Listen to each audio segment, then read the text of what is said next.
നിലപാട് അതിശക്തമായി ഉന്നയിക്കണമെന്ന ഉദ്ദേശത്തോടു കൂടിയാണ് ഈ ചർച്ചയിൽ വന്നത്. വേണു ചോദിച്ച ചോദ്യങ്ങൾക്ക് ആനുപാതികമായി CPM-മായി ബന്ധപ്പെട്ട ഉത്തരങ്ങൾ ഞാൻ പറഞ്ഞു. പക്ഷേ നിർഭാഗ്യവശാൽ കുഞ്ഞിക്കണ്ണന്റെ ഉടനീളം സംഭാഷണം ഒരക്ഷരം പോലും BJP-ക്കെതിരല്ല, സമ്പൂർണ്ണ കോൺഗ്രസ് വിരുദ്ധത ആണ് അദ്ദേഹം പഠിപ്പിച്ചത്. എനിക്ക് അദ്ദേഹത്തോട് അദ്ദേഹത്തിന്റെ ഈ CA വിരുദ്ധ സമരം കാണുമ്പോൾ എനിക്ക് തോന്നുന്നത്, മുമ്പ് ഈ ഹരികൃഷ്ണൻസ് സിനിമയിൽ അതിന്റെ ക്ലൈമാക്സിൽ ചില സ്ഥലത്ത് ജൂഹി ചൗളയെ മമ്മൂട്ടി കല്യാണം കഴിക്കും, വേറെ ചില ഈ ഇടങ്ങളിലൊക്കെ മോഹൻലാൽ കല്യാണം കഴിക്കും. അതുപോലെ CA വിരുദ്ധ സമരം ഈ മലപ്പുറത്തും കോഴിക്കോടും കണ്ണൂരൊക്കെ മതിയോ?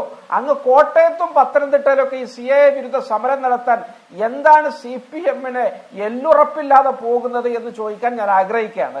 രണ്ടാമത് CA വിരുദ്ധ സമരത്തിൽ ഇവിടുത്തെ ഇരുവിഭാഗം സമസ്തകൾ, 3 മുജാഹിദ്, ജമാഅത്തെ ഇസ്ലാമി, ഏറ്റവും വലിയ മുസ്ലിം പ്ലാറ്റ്ഫോമുള്ള രാഷ്ട്രീയ പാർട്ടിയെ മുസ്ലിം ലീഗ്, ഇവരാരും ഇത്തരത്തിലുള്ള ഇടപെടലുകളിലേക്ക് വന്നിട്ടില്ല. അവരൊക്കെ നിരന്തരം അതിനെ എതിർക്കുകയും സുപ്രീം കോടതിയിൽ നിയമ പോരാട്ടം നടത്തുകയും ചെയ്യുന്നവരാണ്. CPM-നാണ് ഇത്തരത്തിലുള്ളൊരു വർഗീയ ധ്രുവീകരണം നടത്തിയതെന്ന് മുതലെടുക്കാൻ തോന്നുന്നത്. അവർക്ക് നിയമസഭാ തെരഞ്ഞെടുപ്പുകൾ വരുമ്പോ ഭൂരിപക്ഷ ധ്രുവീകരണമാണ്. കുഞ്ഞാലിക്കുട്ടിയും കുഞ്ഞുമാണിയും അമീറും പിന്നെ അസ്സനും അതുപോലെ തന്നെ കുഞ്ഞൂഞ്ഞും ഒക്കെ ഭരിക്കുമെന്ന് വ്യത്യസ്ത തവണകളിൽ മാറി മാറി പറഞ്ഞ് ഭൂരിപക്ഷ ധ്രുവീകരണം ഉണ്ടാക്കും. ലോക്സഭ വരുമ്പോ അവർക്ക് ന്യൂനപക്ഷ സ്നേഹം വരും.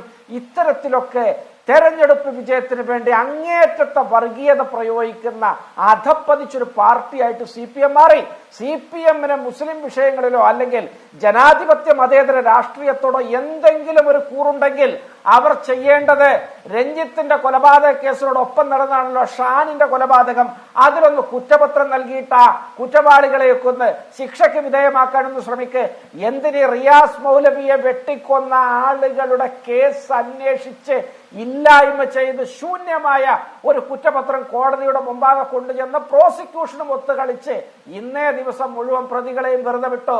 CPM-നെ എങ്ങനെ കൈകാര്യം ചെയ്യണമെന്ന് മലബാറിലെ ജനാധിപത്യ വിശ്വാസികൾ ഇന്നത്തോടു കൂടി തീരുമാനിച്ചു കഴിഞ്ഞിട്ടുണ്ട്. ശ്രീ KT കുഞ്ഞിക്കണ്ണൻ, നിങ്ങൾ കൈകാലിട്ടടിച്ചിട്ട് കാര്യമില്ല. നിങ്ങളാണ് ലവ് ജിഹാദ് എന്ന പദം ആദ്യമായിട്ട് ഈ രാജ്യത്തിന് സംഭാവന ചെയ്തത്.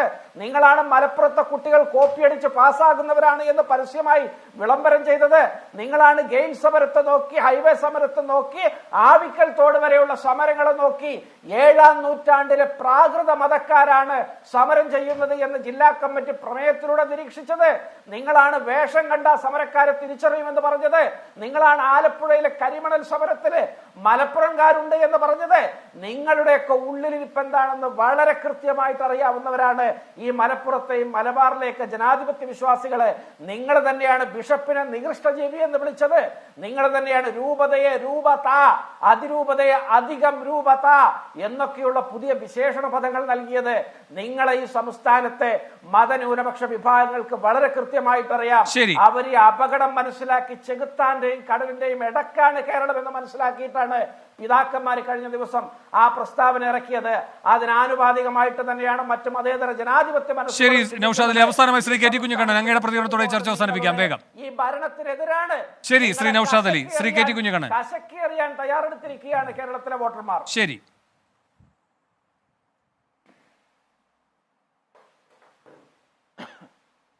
ശ്രീ KT കുഞ്ഞിക്കണ്ണൻ, സ്ഥാനാർത്ഥിക്ക് വേണ്ടി വോട്ട് പിടിക്കുന്ന പ്രസംഗം തെരുവിൽ ചെയ്തുകൊണ്ടിരിക്കുകയാണ്. ആ പ്രസംഗത്തിന്റെ വളരെ വളരെ വളരെ ദീനമായ ഒരു ആവർത്തനം മാത്രമാണ് അദ്ദേഹത്തിൽ നിന്നുണ്ടായിരിക്കുന്നത്. കേരളത്തിലെ ജനങ്ങൾക്കറിയാം, നൗഷാദ് അലി ജീവിക്കുന്ന പ്രദേശത്തെ മുസ്ലിം ലീഗുകാർക്കും കോൺഗ്രസ്സുകാർക്കും അറിയാം. നൗഷാദ് അലി ഈ പറയുന്ന വാദങ്ങളൊക്കെ ഒരു തെരഞ്ഞെടുപ്പിന് മുമ്പിൽ നിന്നുകൊണ്ട് മുസ്ലിം വോട്ടുകൾ തങ്ങൾക്കാകുമോ എന്ന സംഭീതിയിൽ നിന്നുണ്ടാകുന്ന അബദ്ധ വചനങ്ങൾ മാത്രമാണ്, അബദ്ധ പ്രസംഗം മാത്രമാണ് നൗഷാദ് അലി ഇവിടെ നടത്തിക്കൊണ്ടിരിക്കുന്നത്. സംഘപരിവാറിനെ എതിർക്കുന്ന കാര്യത്തിൽ കോൺഗ്രസ് എന്ത് ചുക്ക് ചെയ്തു? ബാബരി മസ്ജിദ് തകർത്ത സ്ഥലത്ത് 464 വർഷക്കാലം അയോധ്യയിലെയും ഫൈസാബാദിലെയും മുസ്ലിങ്ങൾ തലമുറകളായി നിസ്കരിച്ച ഒരു പള്ളി തകർത്ത സ്ഥലത്ത് അവിടെ രാമക്ഷേത്രമുണ്ടാക്കി പ്രാണപ്രതിഷ്ഠ നടത്തുമ്പോൾ അതിൽ പങ്കെടുക്കാൻ പോയവരല്ലേ? ശരി, ഒരു സാങ്കേതിക പ്രശ്നമുണ്ട്, അതുകൊണ്ടാണ് തടസ്സമുണ്ടായിരിക്കുന്നത്. ശരി, വളരെയധികം നന്ദി. ചർച്ചയിൽ പങ്കെടുത്ത എല്ലാവർക്കും. എൻകൗണ്ടർ അവസാനിക്കുന്നു.